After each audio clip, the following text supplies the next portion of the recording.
Let's go. I am live. Hi, how are you doing? I want to talk to you about something very important today, just like always, just like every single week.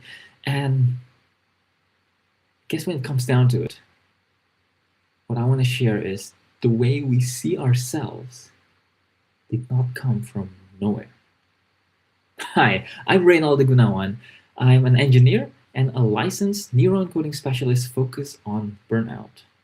So we are here again. I want to share this important topic with you, just like every single week.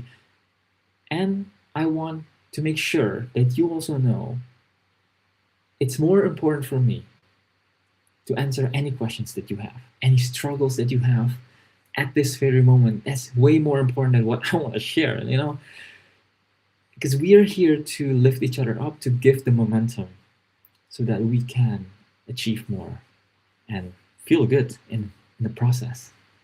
So, that being said, I will look at this chat. If there's any question at all, we can answer, discuss them together.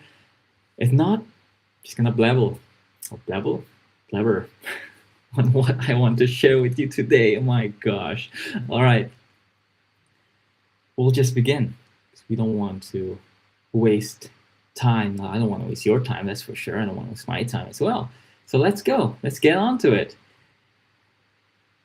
Again, the important part I want to share is that the way we see ourselves, most of the time, it's not. It does not come from anywhere. It's like a lot of us think that our self-image is just who we are.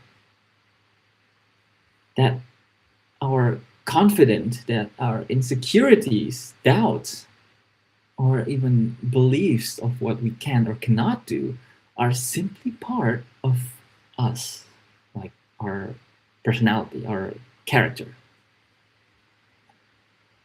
But very often, the way we see ourselves was shaped long before we're even aware of it. You guessed it, as children. Yeah, as children, we absorb so much. When we were still geniuses, I really believe that children are geniuses. And then adulthood happened, and then we start doubting things. We start to get trash talk. And what happened was what people said to us, how they treated us, what they praised, what they criticized, what made us feel loved and cared for, what made us feel not enough. Oof. And those experiences stay with us longer than we think. So it makes sense that how we see ourselves today is often connected of what we experienced in the past. If someone grew up hearing, "You're not good enough, you're too much, you're too quiet, whatever, you'll never make it," even if those words were said to you years ago, they can still echo.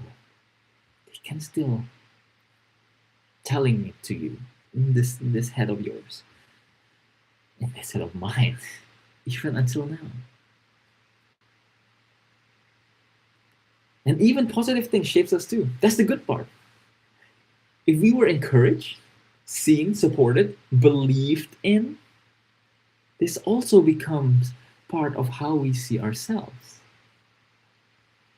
So our self-perception, I think that's the word, self-perception is not random. It's built, it's conditioned, it's learned.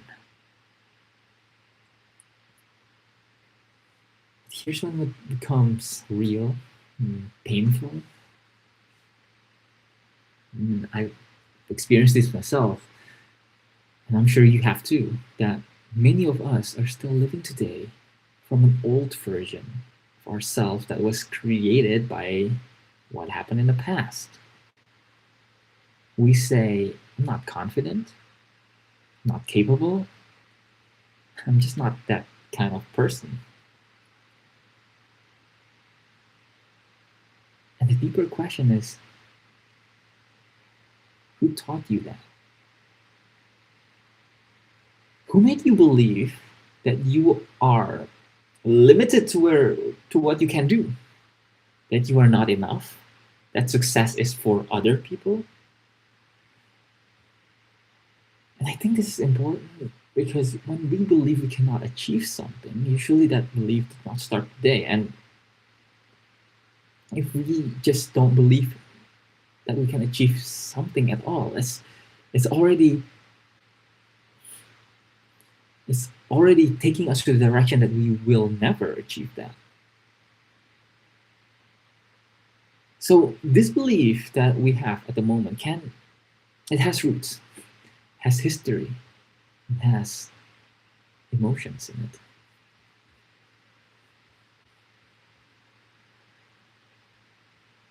And if we never question it, at all, we start treating that belief as our truth.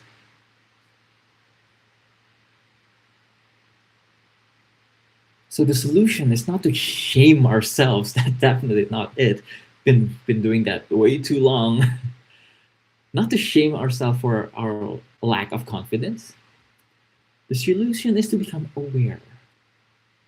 Awareness is one thing that is so powerful that we're really not aware of. Duh, not aware of it.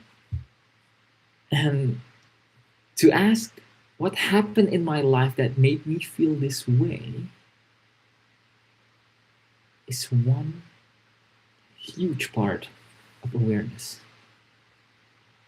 Because once you can see that a belief was learned, you can also begin to understand that it can be changed, that you are in control. Not overnight, of course, not by pretending, but by becoming conscious of what shaped you and choosing little by little to build a healthier truth. A truth that is not only based on what you fear, what you cannot do, what you've experienced as pain, like what you've been criticized about, but also based on possibility, on growth, on grace. Amen. So here's what I invite you to do. Take out your phone, or if you're like me, piece of paper. I lie. I use my iPad. I want you to write this question down. What belief about myself did I learn from my past? And underneath that, write, is it really true? Just sit with that.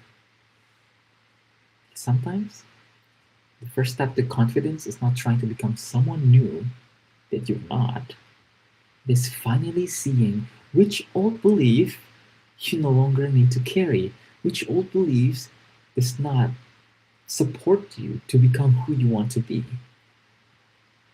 It's like filtering. Takes what? My mentor always say this. Take what? Take what's good for you. What brings you forward, and throw the rest away. I hope that helps. I hope you can take this in. I thank you for being here, for listening until this far.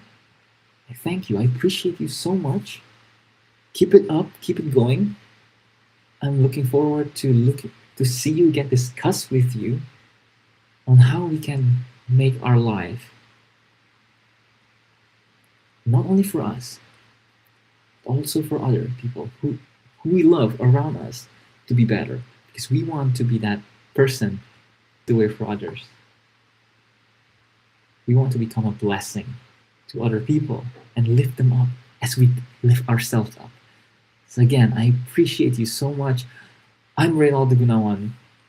I love you. I appreciate you. I'll see you again next week. Bye-bye.